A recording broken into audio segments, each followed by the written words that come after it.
U.S. President Joe Biden and Israeli acting Prime Minister Yair Lapid publicly differed on the best approach to counter the threat of Iran's nuclear weapons program as the two leaders signed a joint security declaration.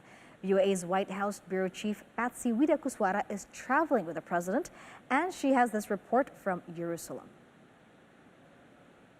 An Israeli Presidential Medal of Honor awarded to U.S. President Joe Biden. But earlier Thursday, a public disagreement between Biden and acting Prime Minister Yair Lapid about how to stop Iran from obtaining nuclear weapons. Diplomacy will not stop them. The only thing that will stop Iran is knowing that if they continue to develop their nuclear program, the free world will use force. The only way to stop them is to put a credible military threat on the table. Biden said a nuclear weapons-free Iran is a vital security interest for the U.S. and Israel, but I continue to believe that diplomacy is the best way to achieve this outcome. Israel opposed the 2015 deal to restrict Iran's nuclear program in exchange for sanctions relief. The U.S. is trying to get Tehran back to the agreement, including through indirect talks in Vienna. Tehran maintains its nuclear program is peaceful and for energy production. After Biden and Lapid signed the Jerusalem Declaration on Joint Security, committing never to allow Iran to acquire a nuclear weapon, a warning came from Iranian President Ebrahim Raisi.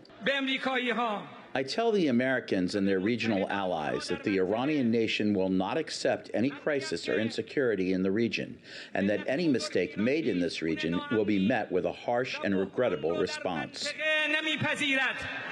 To counter Iran, Washington is pushing for deeper ties between Israel and its Arab neighbors, including the ongoing process of integrating the region's missile defense systems. It means that each of the countries will have more time to respond, which gives them more options, which helps the United States to contain conflicts because there's more time to deal with things.